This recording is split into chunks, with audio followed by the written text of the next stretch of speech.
என்னுடைய அண்ணா ஒரு விடுதலை புலி மாவீரன். என்னுடைய அண்ணா எதற்காக போராடினான், எப்படி ஈழ விடுதலை போராட்டத்திலே தன்னை ஆகுதியாக்கினான் என்பதை நான் நன்கு அறிவேன்.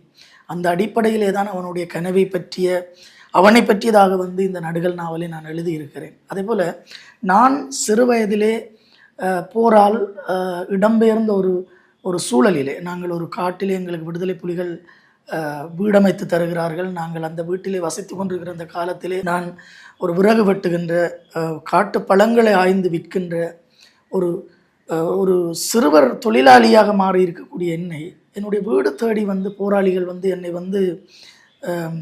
வீட்டிலிருந்து என்னை அழைத்து சென்று என்னை பள்ளிக்கூடத்திலே சேர்த்து விட்டு அன்றிலிருந்து நான் பல்கலைக்கழகம் செல்வது வரைக்குமான என்னுடைய படிப்பு செலவை அவர்கள் கவனித்து கொண்டார்கள். உண்மையில் நீங்கள் சொல்லுங்கள், உலகத்தில் எங்காவது பயங்கரவாதிகள் இப்படி பிள்ளைகளை படிக்க வைத்திருக்கிறார்களா? அல்லது பயங்கரவாதிகள் எங்காவது பள்ளிக்கூடங்களை நடத்தி இருக்கிறார்களா? பல்கலைக்கழகங்களை உருவாக்கி இருக்கிறார்களா?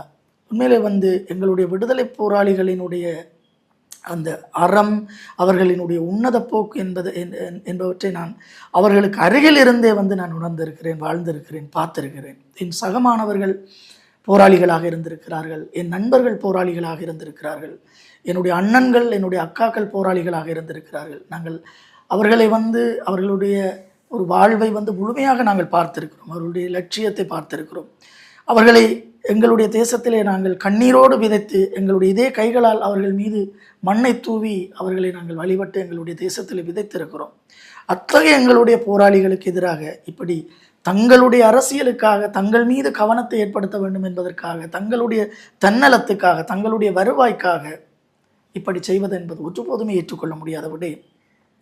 உங்களுக்கு நன்றாக தெரியும், இலங்கையில் பல படைப்பாளிகள் கொல்லப்பட்டிருக்கிறார்கள், பல படைப்பாளிகள் காணாமல் ஆக்கப்பட்டிருக்கிறார்கள், ஊடகவியலாளர்கள் இல்லாமல் செய்யப்பட்டிருக்கிறார்கள்.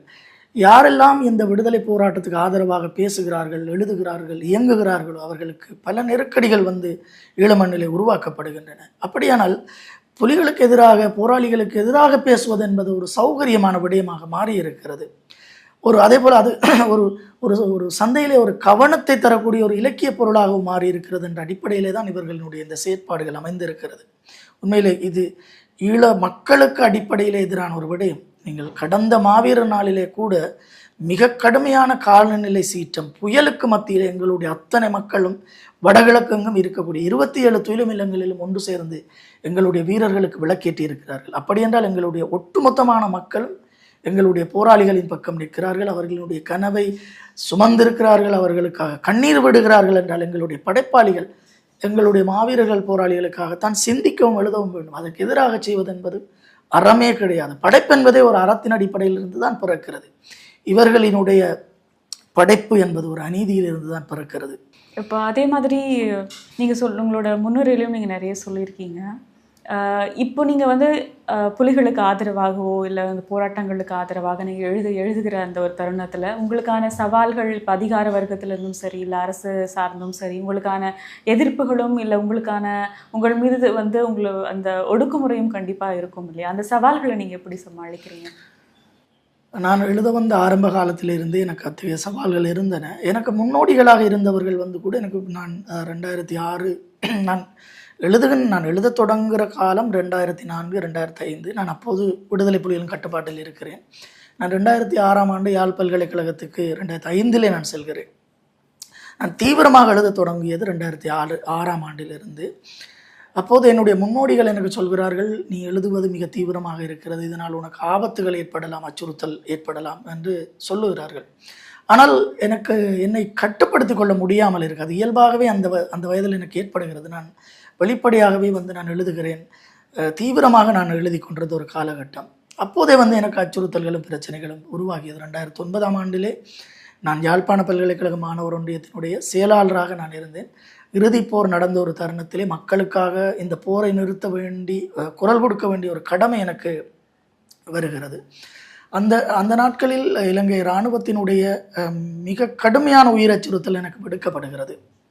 ஆனால் ஒரு நியாயத்தின் பக்கம், ஒரு அறத்தின் பக்கம் நான் நிற்கிறேன் என்பதில் மிக உறுதியாக இருந்தேன். அவர்கள் என்னை பதவி விலக சொல்கிறார்கள். நான் இந்த தருணத்திலும் பதவி விலகாமல் என்னுடைய கடமையை நான் இறுதி தருணம் வரை நான் மேற்கொண்டிருந்தேன்.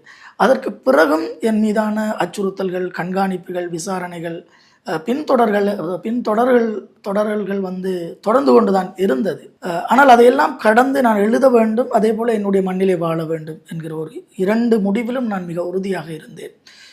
நிச்சயமாக நான் திடமாக ஒரு விடயத்தை நம்பினேன். நாங்கள் போராடியது எங்களுடைய மண்ணுக்கும் தேசத்துக்குமாக. நாங்கள் ஒரு பொழுதும் அந்த நிலத்தை விட்டு வெளியேற முடியாது. அதே போல் அந்த மண்ணுக்காக போராடியவர்கள், அந்த தேசத்துக்காக போராடியவர்கள் அது இறுதி வரைக்கும் அதில் உண்மையாக இருக்க வேண்டும் என்பதில் எனக்கு வந்து மாற்று கருத்தில்லை. அதில் வந்து எந்த விட்டு கொடுப்புக்கும் சமரசத்துக்கும் இடமில்லை. இப்படியாக தொடர்கின்ற நிலையிலே என்னுடைய பயங்கரவாதி நாவல் வெளியாகி சில வருடங்களுக்கு பிறகு இலங்கை அரசினுடைய பயங்கரவாத தடுப்பு பிரிவு என்னை வந்து விசாரணைக்கு வந்து அழைக்கின்றது.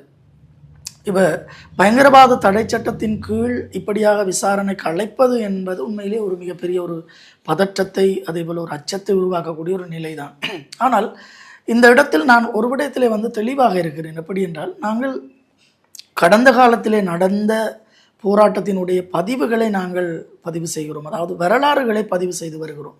அதேபோல் நிகழ்காலத்திலே வந்து எப்படியாக வந்து நாங்கள் பிரச்சனைகளை எதிர்கொள்ளுகிறோம் என்று நாங்கள் பேசுகிறோம். இப்போது இலங்கையிலே வந்து இருக்கக்கூடிய 2 விடயங்கள், ஒன்று தனிநாடு கோருகின்ற வகையில் வந்து எழுதுவது அல்லது கருத்துக்களை உருவாக்குவது என்பது ஒரு சிக்கலான விடயமாக இலங்கை சட்டத்திலே சொல்லப்படுகிறது. அந்த அடிப்படையில் பார்த்தால் நாங்கள் 2009 எங்களுடைய விடுதலை போராட்டம் மௌனிக்கப்பட்ட பிறகு நாங்கள் தமிழர்களுக்கான வடகிழக்கு இணைந்த ஒரு தமிழர் தேசம் என்கிற ஒரு தீர்வை முன்வைக்க வேண்டும் என்பதை தமிழ் தலைவர்கள் வலியுறுத்தி வருகிறார்கள். மக்கள் பல்வேறு போராட்டங்களின் வழியாக வெளிப்படுத்தி வருகிறார்கள். நாங்கள் அதனை எங்களுடைய எழுத்துக்களிலே வெளிப்படுத்துகிறோம்.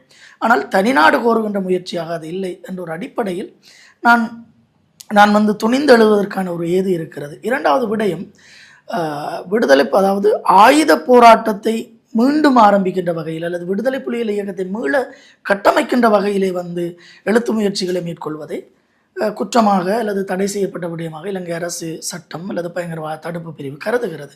அதாவது 2009ஆம் ஆண்டு விடுதலை போராட்டம் மௌனிக்கப்பட்ட பிறகு, தலைவரால் வந்து அந்த மௌனிப்பு அறிவிக்கப்பட்ட பிறகு தமிழர் தரப்பால் வந்து எந்த ஒரு சிறிய வெடி கொளுத்துகின்ற அல்லது சிறிய ஒரு வெடி கூட வந்து நிகழ்த்தப்பட்டதாக நீங்கள் வந்து குறிப்பிட முடியாது.